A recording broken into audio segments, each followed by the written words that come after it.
Hello student, welcome to my channel Azeem Khan KBPS। तो आइए चलते हैं फ्यूचर इंडेफिनिट टेंस के बारे में पढ़ते हैं। फ्यूचर इंडेफिनिट टेंस पहचान जिस वाक्य के अंत में गा गी गे आता है वह फ्यूचर इंडेफिनिट टेंस होता है। इसमें हेल्पिंग वर्ब सहायक क्रिया विल या शैल का प्रयोग होता है और विल या शैल में से किसी एक को ही लिखेंगे। जैसे यदि वाक्य का सब्जेक्ट कर्ता आई और वी है तो इसके साथ शैल का प्रयोग होगा और सभी जितने भी कर्ता हैं सब्जेक्ट्स हैं उनके साथ विल का प्रयोग होगा। तो आइए सबसे पहले देखते हैं अफर्मेटिव सेंटेंस, यानी अफर्मेटिव सेंटेंस साधारण वाक्य। साधारण वाक्य में हम ट्रिक देख लेते हैं। सबसे पहले सब्जेक्ट को लिखेंगे, फिर विल या शैल में से विल लगाएंगे या शैल लगाएंगे सब्जेक्ट के अनुसार, और उसके बाद मुख्य क्रिया की फर्स्ट फॉर्म, फिर ऑब्जेक्ट यानी कर्म लिखेंगे, उसके बाद अदर वर्ड। जैसे यहाँ लिखा गया है मैं कल अपने गांव जाऊंगा। यहाँ मैं सब्जेक्ट है तो इस ट्रिक के आधार पर इसे सॉल्व करेंगे। आई और बताया गया कि आई और वी के साथ शैल लगता है तो सब्जेक्ट के बाद हेल्पिंग वर्ब, ये हेल्पिंग वर्ब है। हेल्पिंग वर्ब में हम आई के साथ शैल लगा दिए, आई शैल, और उसके बाद मेन वर्ब यानी जाना की अंग्रेजी आई शैल गो, और उसके बाद ऑब्जेक्ट अपने गांव आई शैल गो टू प्रीपोजिशन बताएंगे, ये बाद में आप पढ़ेंगे क्यों लगता है, पढ़ चुके हैं इसके बारे में प्रीपोजिशन कैसे कब लगाया जाता है। तो इस तरह से होगा ये टू प्रीपोजिशन आई मैं कल अपने गांव जाऊंगा, आई शैल गो टू, अपने की अंग्रेजी आई के अनुसार माई विलेज।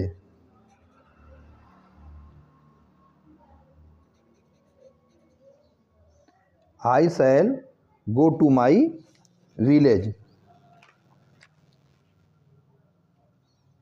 और कल आया इसमें तो कल जो बीता हुआ मतलब आने वाला कल होगा, फ्यूचर में आने वाला कल होगा, तो विलेज के बाद यस्टरडे लगा दिया जाए, टुमारो लगाया जाएगा, सॉरी यहाँ पे टुमारो लगा दिया जाएगा। यानी फ्यूचर टेंस में जो कल होता है आने वाला कल टुमारो यूज किया जाता है और पास्ट में बीता हुआ कल यस्टरडे प्रयोग किया जाता है।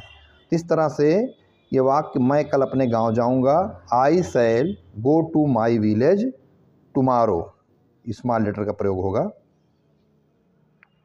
इस तरह से अफर्मेटिव सेंटेंस सॉल्व हुआ। अब निगेटिव सेंटेंस देखते हैं, नकारात्मक वाक्य। जिस वाक्य में नहीं आता है तो नहीं की अंग्रेजी नॉट, नहीं शब्द से हम पहचान जाएंगे कि वाक्य नकारात्मक है, तो इसका जो स्ट्रक्चर नॉट बढ़ जाएगा। जैसे सब्जेक्ट विल या शैल यानी कर्ता के बाद विल या शैल लगाएंगे हेल्पिंग वर्ब, और उसके बाद नॉट, फिर मेन वर्ब की फर्स्ट फॉर्म, फिर ऑब्जेक्ट यानी कर्म, अदर वर्ड। इस तरह से दूसरा उदाहरण देख लेते हैं। वह अपने पिता के साथ बाजार में नहीं टहलेगा। यहाँ सब्जेक्ट वह हो गया ही, और ही के साथ विल लग जाएगा, ही विल, फिर नॉट, मेन वर्ब की फर्स्ट फॉर्म टहलना तो first form he will not walk, इसके बाद ऑब्जेक्ट मेन ऑब्जेक्ट बाजार में, वॉक इन द मार्केट, और फिर अदर वर्ड में पिता के साथ था इन द मार्केट विद, ही है तो हिज फादर। इस तरह से निगेटिव वाक्य सॉल्व हो गया।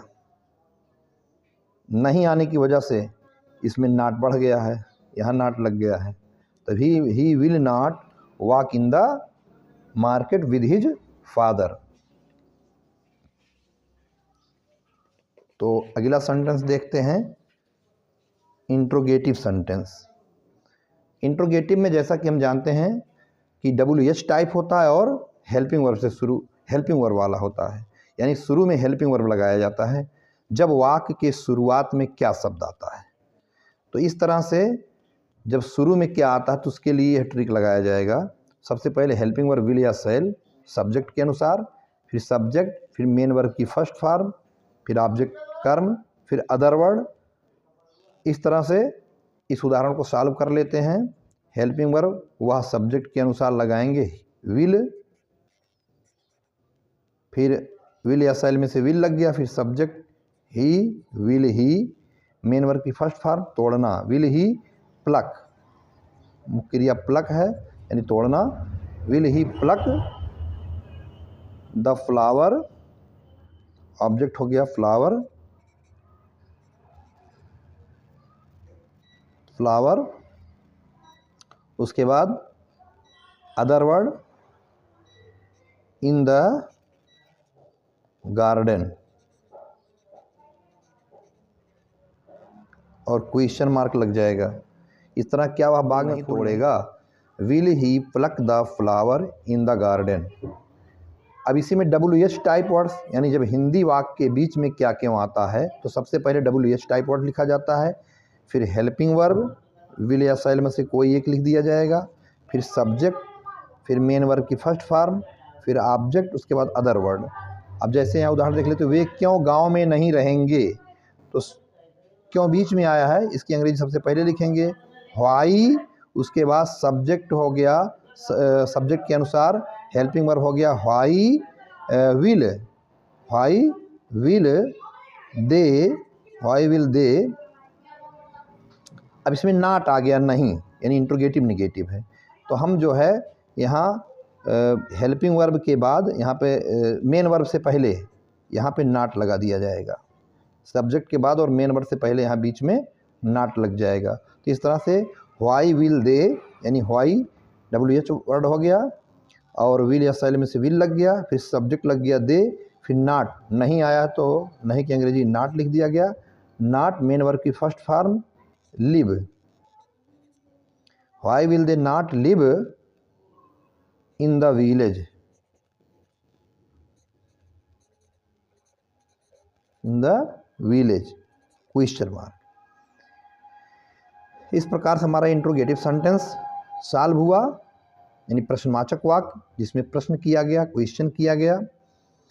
इसमें कुछ मेन पॉइंट देख लेते हैं, जैसे तुम्हें यह काम अवश्य करना पड़ेगा। यहाँ पे हम देखते हैं कि लिखा गया है you shall do this work, ये हमारा असर्टिव सेंटेंस है अफर्मेटिव, जिसमें you shall do this work. यहाँ वाक्य इसलिए लिखा गया शैल का प्रयोग यू के साथ किया गया है, जबकि हम पढ़ चुके हैं कि आई और वी के साथ शैल होता है, लेकिन यहाँ उल्टा है, यू के साथ शैल और आई के साथ विल, इसलिए कि जब वाक्य में जोर दिया जाता है, जब वाक्य में जोर हो तो इस तरह से यू के साथ शैल लगा दिया गया, ही के साथ शैल लग जाएगा और आई और वी के साथ विल लग जाएगा। यहाँ पे तुम्हें यह काम अवश्य करना पड़ेगा, you shall do this work, यानी सब्जेक्ट हेल्पिंग वर्ब, उसके बाद मुख्य क्रिया, फिर ऑब्जेक्ट अदर वर्ड। तो तुम्हें यह काम अवश्य करना पड़ेगा, you shall do this work, मैं अवश्य तुम्हारी सहायता करूँगा, आई विल हेल्प यू। इस तरह से उम्मीद करते हैं कि आपको फ्यूचर इंडेफिनिट टेंस समझ में आ चुका होगा।